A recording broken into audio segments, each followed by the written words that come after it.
Hello, my dear learners. I welcome you all on my channel, English with Chahar Sir.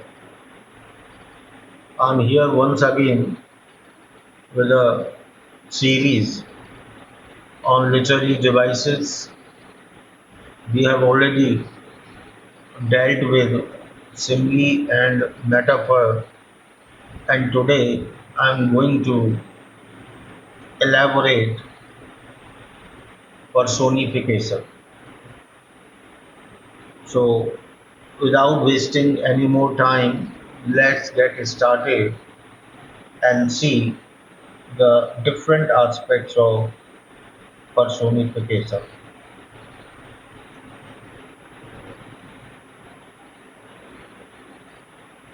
So, friends, this is personification, a very popular literary device often used by the poets.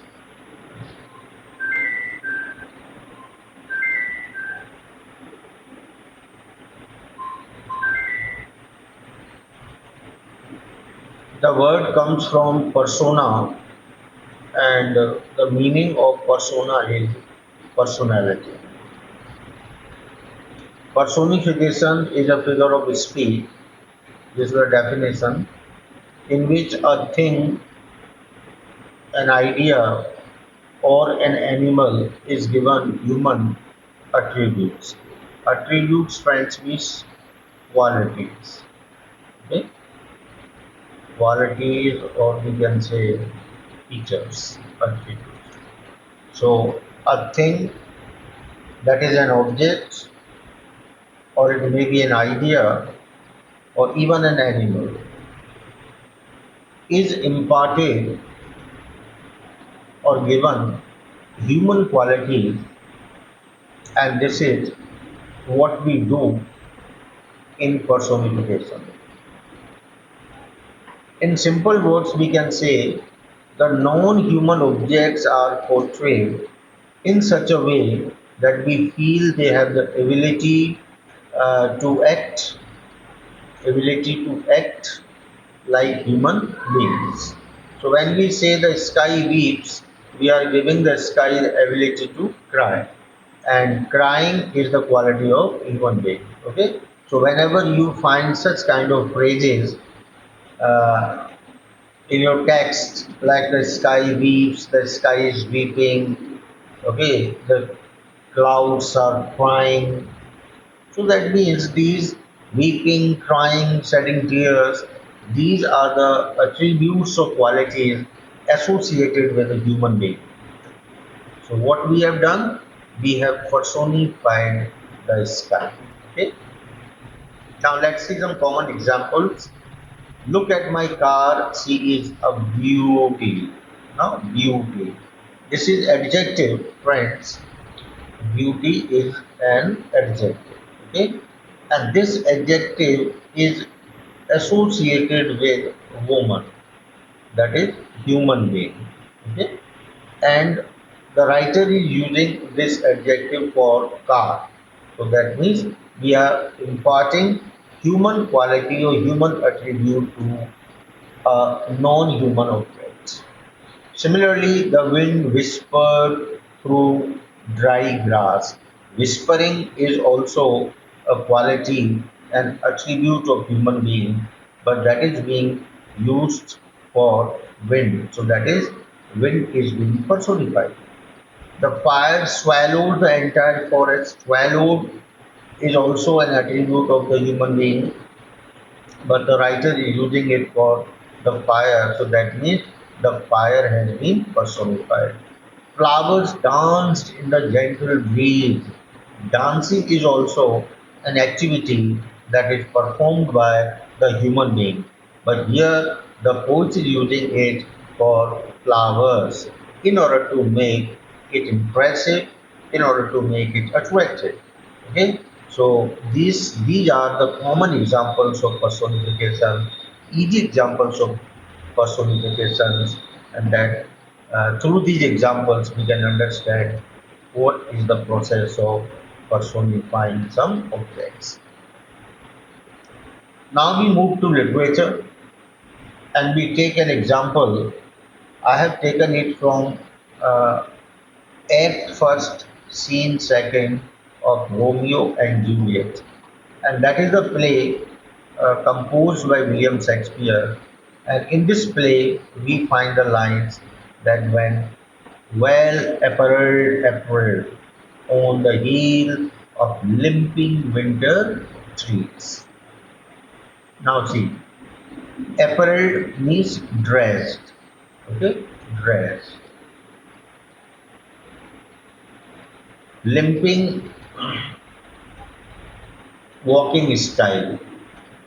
Walking style. But it is for human being. So that is these words are generally used for the human being, but here the poet is using it for the month April. So that is April has been personified. April cannot put on a dress, okay? Winter does not limp, it does not have a heel on which a month can walk.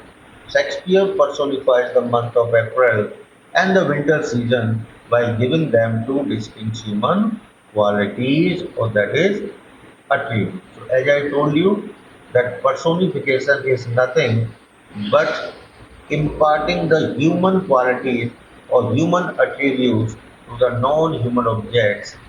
Okay, so that is personification. So here April and season has been personified.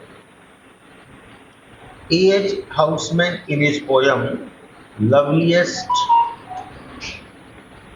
of Trees, the cherry now personifies the cherry tree. Okay, loveliest of the of trees, the cherry now is hung with bloom along the bough and stands above the woodland white, wearing white for Esther white. So he sees a cherry tree covered with beautiful white flowers and giving an impression as if some human, or that is some woman, is wearing a white sari, a white dress. So again here the cherry tree has been personified by the poets. Okay? So this is all personification. Beautiful example from the poem.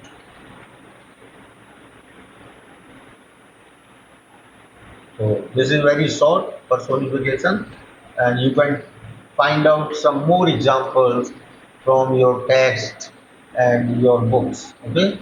So one thing I must tell you, that read text. Okay? Text. That is poems. Poems as many as you can. Because when you go through these texts, you will identify figures of speech. Identify figures of speech. Okay. So reading is very important, very very important. Okay. Even when you are going through some drama, okay, poetic drama like Shakespeare's drama, you should also be in search of these figures of speech in the poetic lines and the dialogues of the characters.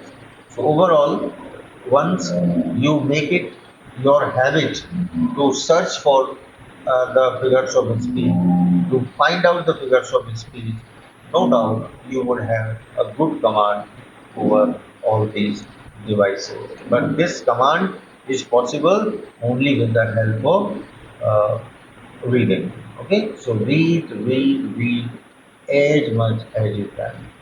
So thank you, friends, and for your attention. आप इसके screenshot लेकर अपने notebook में इसको note कर लीजिएगा और example से समझिए और फिर पोएम्स को पढ़िए and you will find that you have learned how to find out how to figure out personification. So thank you once again. Take care of, work hard. Thank you.